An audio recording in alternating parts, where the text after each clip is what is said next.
this, and she's known the world around. And her topic is very much on the connections of this school here that we're trying to make between the initial composition of objects, how they connect with the formation of the first objects in the universe, and so on.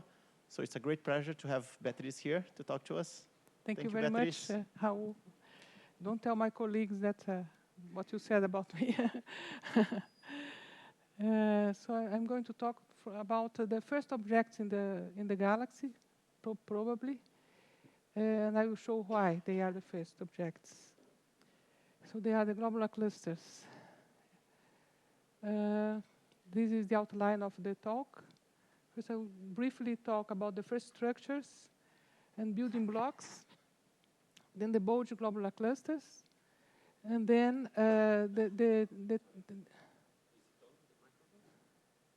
maybe not. It is on? Yes, it is. Okay. Okay. I should talk faster. Okay. Yeah, that's it.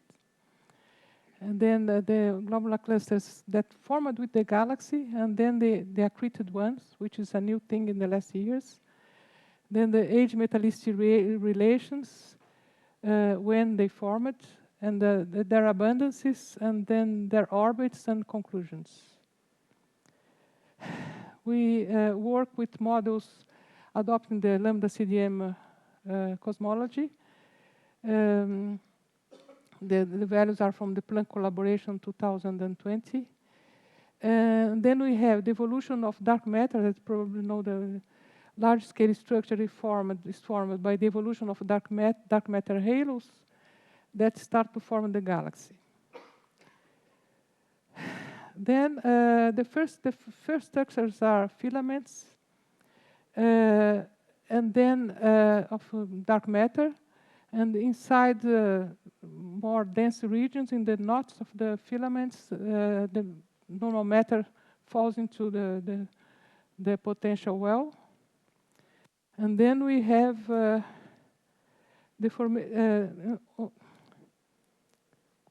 here we have the early bulge forming.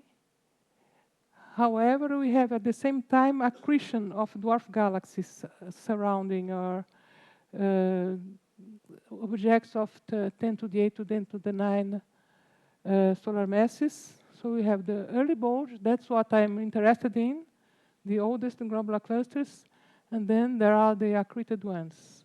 And we only know that since 2017, more or less. I will explain why. And this is a simulation. I'm sorry. I think I went too fast. And this is another view of the same thing. The simulation by PDP, Madao, and Meyer. And the galactic bulge.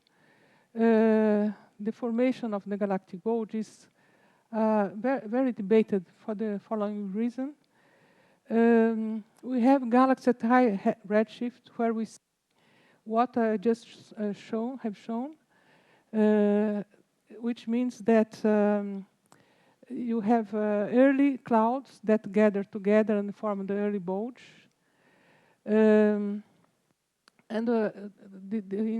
distant galaxies we see that, but in our galaxy we see much more details, like the dynamics of stars, their composition, chemical composition, and orbits.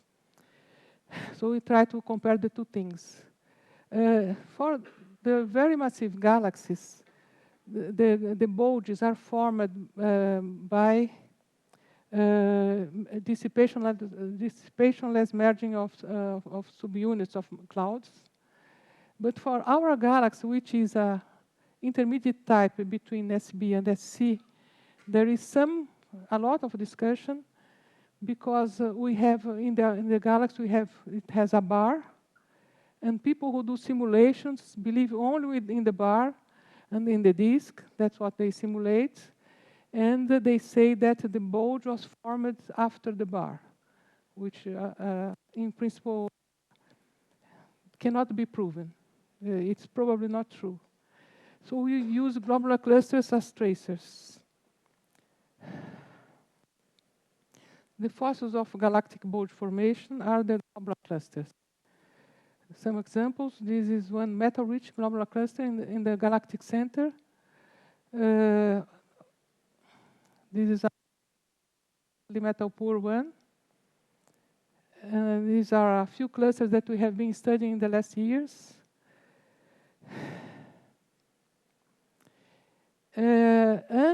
We can study them in detail, and we derive their metallicity and their ages. And if we plot age and metallicity, we have two sequences. The first time it was shown, it was in 2010. We have one sequence that is almost straight in age. All of them are 13 giga-years. And the other, which has a clear age metallicity relation. We have ages from 6 to 14 giga-years. And these are the, well, I will explain which is in situ, which is ex situ. Then along the galaxy life, especially in the beginning, we have accretion of galaxies. Until 2013, measure the radial velocities. And this is how the Sagittarius dwarf galaxy was discovered, because all stars had the same radial velocity in one direction, falling to our galaxy. And this galaxy was being accreted since 7 giga-years ago. The Gaia satellite was launched in 2013, and the first result started in 2016. So it measures the proper motion of more than 1 billion stars. Why you need a satellite? Because you measure by parallax, and you need to measure in the orbit, one point of the orbit and the other point of the orbit. If you are in our planet, you don't have enough angle. So they measure the proper motion. So we have radial velocities and proper motions. We can calculate their orbits. And since then, there is an avalanche of identified accreted structures in the galactic bulge and elsewhere. For example, the age metallicity relation of Sagittarius galaxy shows a very clear age metallicity. It means that it has very little gas and very dispersed, so the star formation is slow. So it forms, like the Magellan Clouds, it forms slowly by increasing the metallicity with age.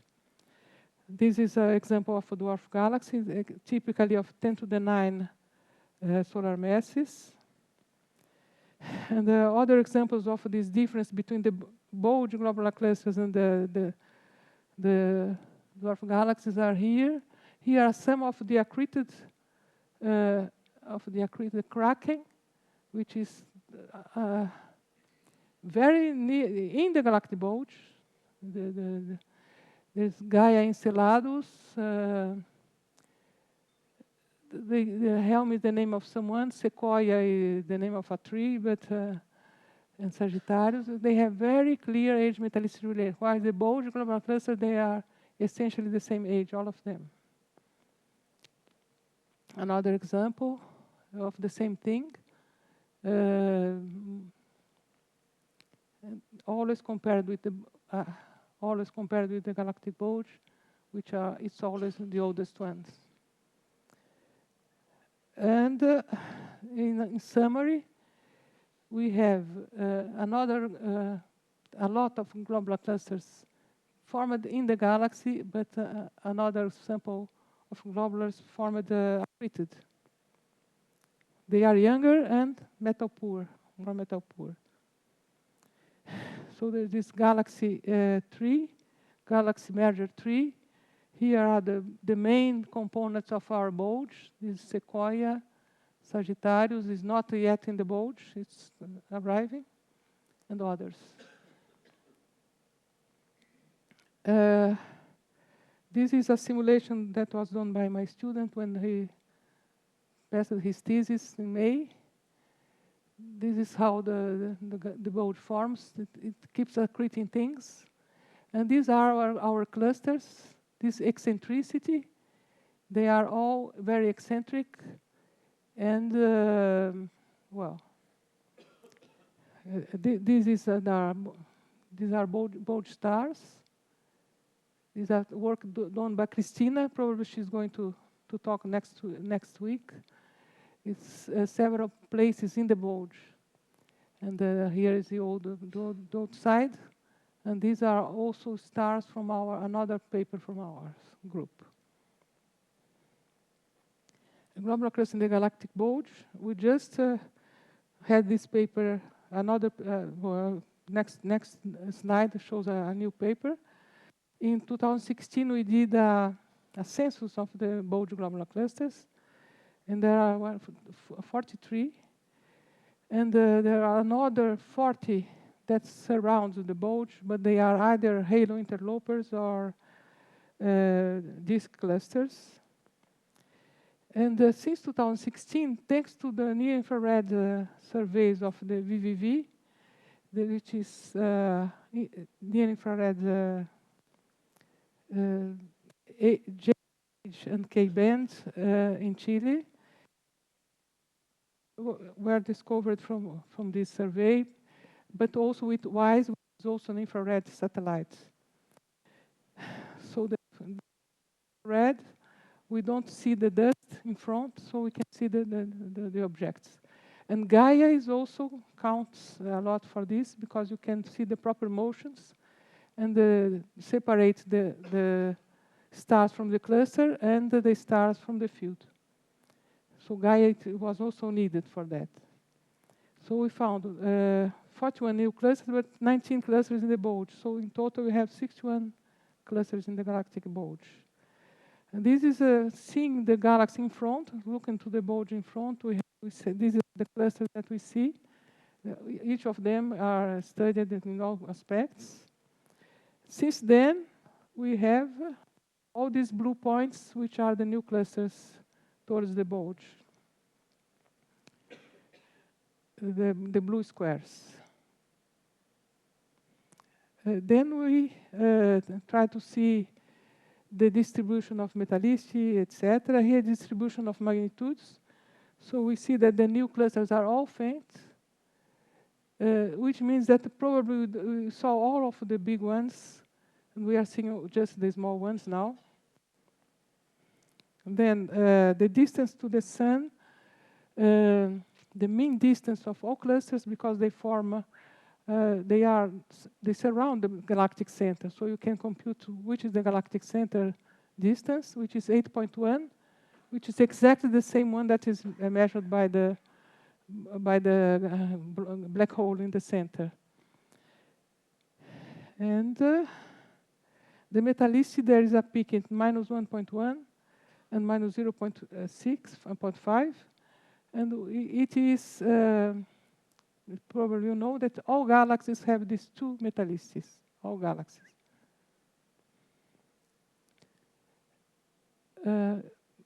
This paper made a lot of, just a small story that we submitted this paper in 10th of March 2023, and it took 12 months, 5 reports. It never happened to me. Always asking silly things. And then when we put in the archive, 3 days later appeared this other paper doing the same thing. And they submitted several months after we did. No? So it never happened to me, something like that, but it happened this time. Of course, they are the authors of several of the discoveries, so they are perfectly, they have the right to do it. But they compare it to the full clusters in the galaxy. So they show halo, bulge, 200 clusters. The papers in the end are somewhat different. Conclusions about in situ and ex situ. Forbes, in 2020, he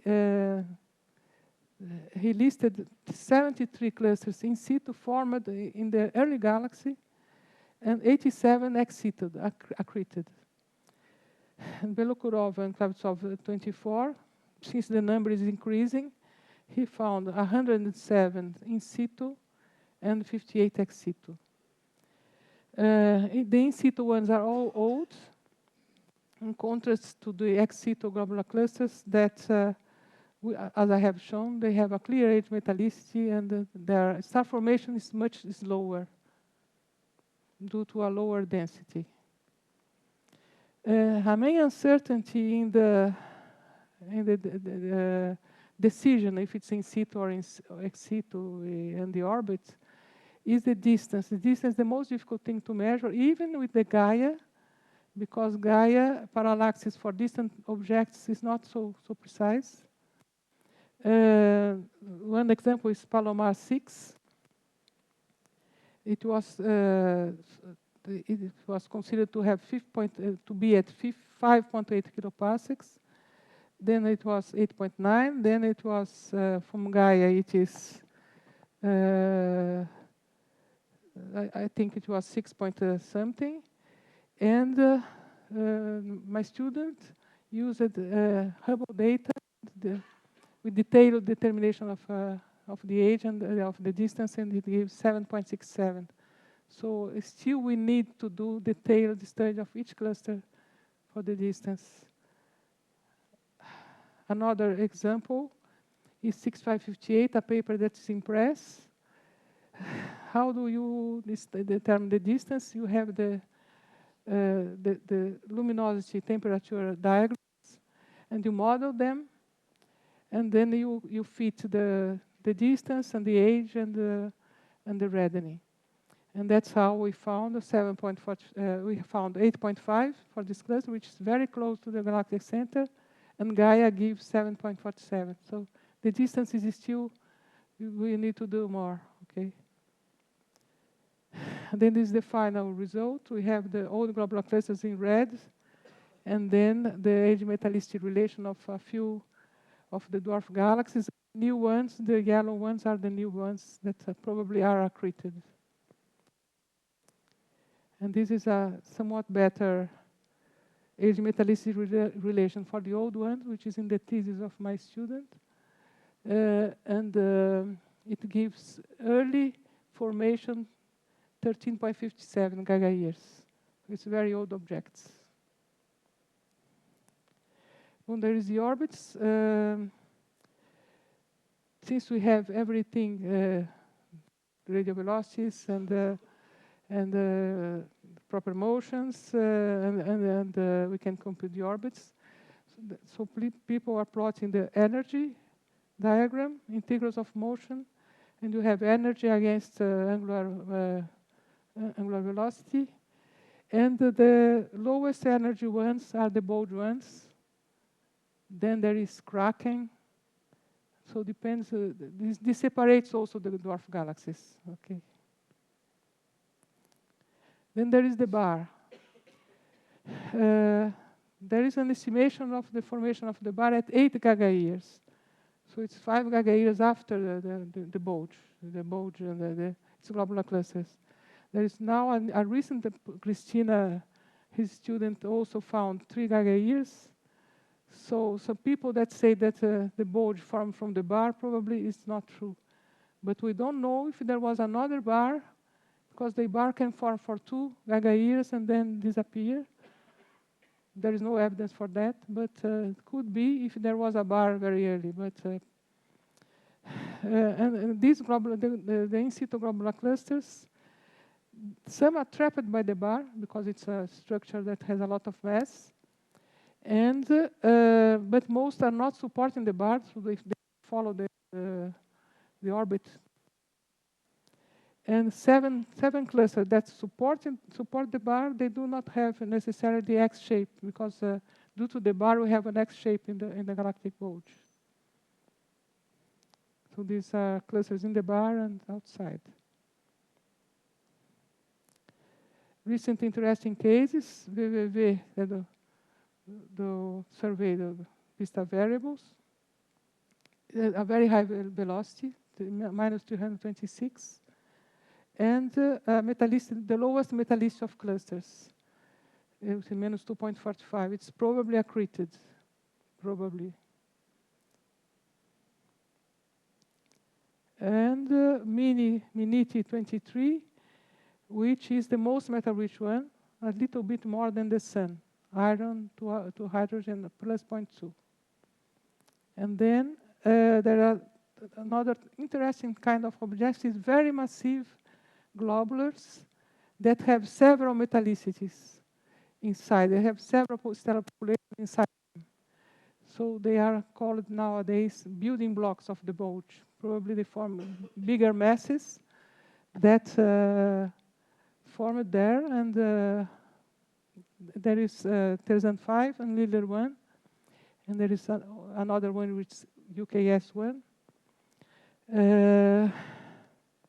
And their contribution to the bulge mass would be 10% of the bulge mass, which is 10 to the 10 solar masses, the mass of the bulge, which is very.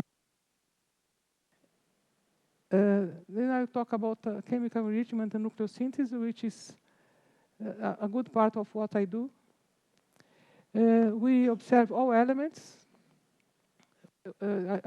Yesterday, I talked to a student from the chemistry department, and he wants to do astronomy, and he did not know that the elements are all the same everywhere. So the alpha elements are oxygen multiples of the helium atom, oxygen, magnesium, silicon, calcium, titanium. They are produced mostly by supernova type 2, and the supernova explode very quickly, and they enrich the medium. If it forms there, it is enriched in alpha elements. So this is one way to see that the star is old. Then the iron peak elements, iron, nickel, vanadium, they are mostly contributed partly by supernova type 2, but also by the supernova type 1 that arrive later. So after a certain point, as I'm going to show in a plot, the iron starts to increase, but oxygen is always the same. And then the heavy elements are produced, the rapid neutron capture elements are produced in supernova explosion and also in the merging of black holes. I will not complicate to talk about the S elements, intermediate mass stars. So you have the onion scheme of the enrichment in a massive star, and these elements are ejected in the interstellar medium. Then you have the next generation use this element. Here is the example of a supernova type 1a. Here's interesting image of the images done with the Chandra satellite, where you see ejection of calcium, sulfur, in different filters, silicon and iron. So it's the proof that they are ejecting these materials. Then the type 2 supernova remnants. The most famous, you must know, that is in the Magellan Clouds, 1987A. I was observing in Chile, and then oh, look, I did not realize it was so important. But it is expanding until today, just for curiosity.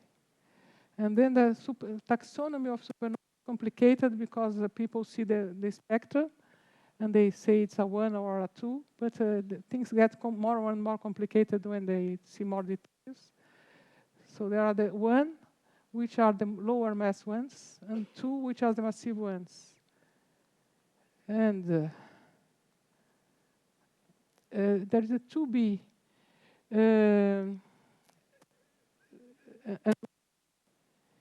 But better until the end. The 1B and 1C and 2B, in fact, they are all 2. They are all massive stars. So it's progressing along each supernova. They study all the details, and Some people do only this, like then the intermediate mass stars from 0.5 to 8 of solar masses, they arrive to the, probably you know the Hertzsprung-Russell diagram. They have the main sequence where the sun is, then it becomes a red giant, then it goes to the horizontal branch, and they start to lose mass. And the planetary, by pulses. And they form the planetary nebula. They are very beautiful objects that also enrich the medium. All this gas that is being ejected, we enrich the medium nearby. And finally, the intermediate mass stars that are binaries, they will merge and form a supernova type 1a. And they enrich in other elements, in particular in iron. So for the old stars, we have oxygen enhanced, all the alphas are enhanced, and that after a certain point, iron starts to enrich, and then the ratio decreases, so they reach the solar ratio. This is the first paper that has shown that. But I had a paper 2 years before, I don't know if they used that showed already the oxygen enhancement. Now for the abundances, we need the telescopes. It's very expensive because we need a high resolution. I'm showing James Webb because it's nowadays the main one, but it doesn't have high resolution spectroscopy. And extremely large telescope, for example, that is being built. So it's very expensive to study spectroscopy. This is an example in the galactic bulge. This is the annual review that I did with Christina and another person. These are the stars analyzing the galactic bulge. That's all that exists for the bulge, so that you see that there are not many, so we need more data. And then there is the oxygen enhancement, plus 0.5, and then it decreases to the solar value. The same thing for the oxygen and magnesium. This is models by Amancio Friassa, who is a colleague from IAG, which I think are the best in presently. And they assume a very fast enrichment, star formation rate of 1 giga-year. Everything forms in the bulge in 1 giga-year. This is another slide from my student, his thesis. This is a massive number of stars in the bulge, and these are the clusters that we are studying.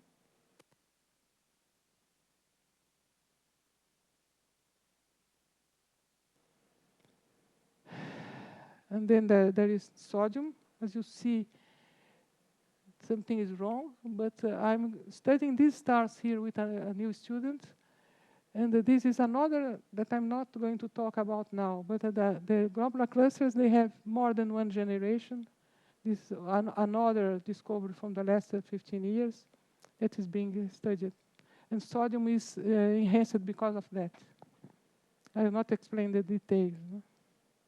And for aluminum, it works very well. The models with the data. This is the paper we are just finishing right now. I'm showing because I'm just doing that this morning. And then this manganese. It shows that manganese, it does not go with iron, because it's an iron peak element. It should be similar to iron, but it's not. It needs a seed to get formed. So it's a secondary behavior. This is what we call a secondary behavior. Just for curiosity, so you see all the details that we do.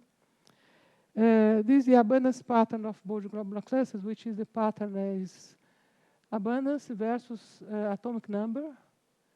And all the clusters have more or less the same behavior. So it's the same population, more or less. But when we look at a cluster that's a bit, could be ex situ, it shows differences, abundances. Some difference, you see. So the abundances are another way to check if they are in situ or ex situ. I hope I'm not too fast. The bulge globular clusters, therefore, are very old. All the in situ ones, which are more than about 50, they have ages from 12.3 to 13.5. They are formed in situ very early. Later, they are trapped by the bar. There is this debate about if they formed from the bar, which is a very strong thing. But if they form from the bar, it has to be very early, given that their age is independent of anything else. We just analyze their color magnitude diagram. Finally, these are galaxies similar to ours. Ours is a SB, the big B is a barred with a bar between SB and SC. And it has either a ring, either a spiral coming out from the center. It is a BC, both R and S, intermediate between the two. These could be examples of stars that are similar to ours, but the mass of the bulge of our galaxy is 2 10 to the 10 solar masses, which would maybe indicate that it's more an SB than an SC. Could be an SB galaxy, but this is in discussion. I think that's all.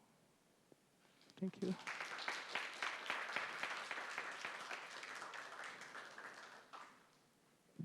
Well, we have plenty of time for questions.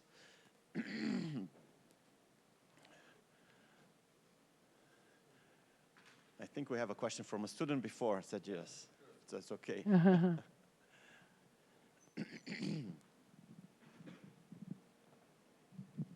So thanks, Professor, for a nice talk.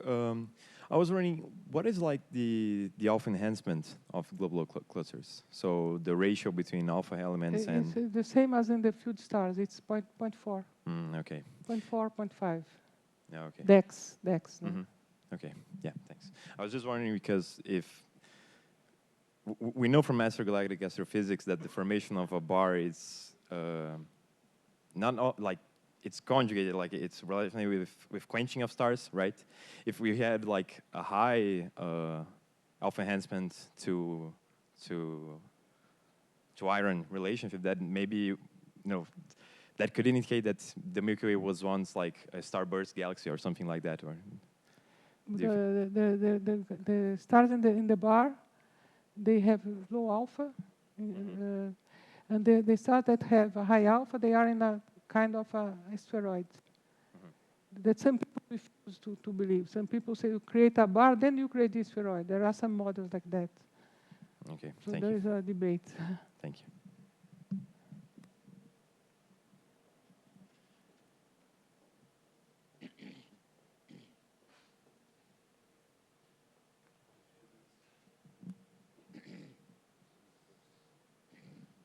Nice, excellent overview. So first stars is so exciting. It's very nice. My question is about the formation of planets. Do you think these first stars could have planets after the supernovae? I don't know, but at what point you can form planets when you go to the past?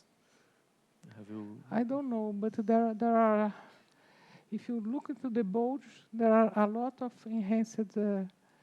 Of course, it can be a star too, but often you don't see what is it that causes the increase in the luminosity of the. There's a lot of microlensing towards the. Of course, there are a lot of stars.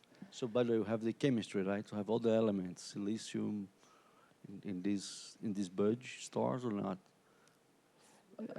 I don't think there is any detection of exoplanets in the bulge. I think it's just impossible for now. No? Yeah, for microlens, yeah. Thank you. For macrolensing, you see a lot of macrolensed objects, but could be black holes. Thank you.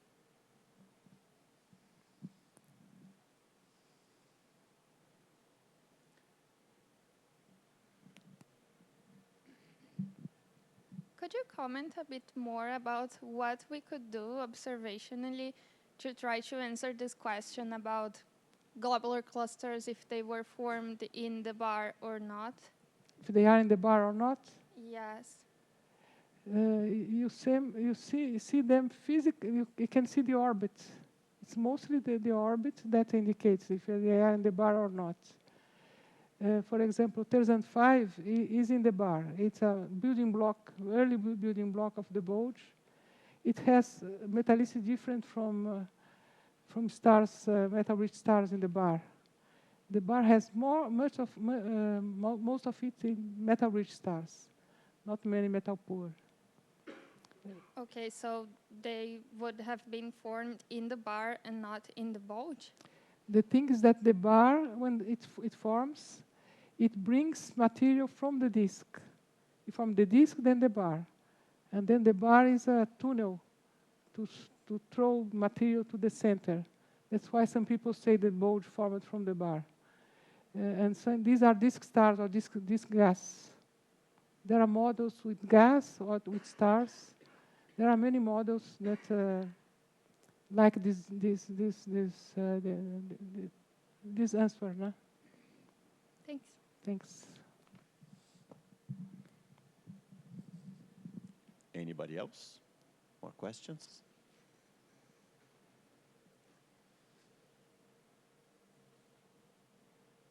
No?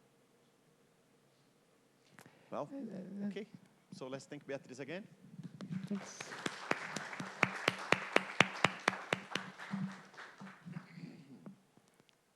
Eu sou incorrigível, eu sempre vou mais rápido. Sempre vou mais rápido do que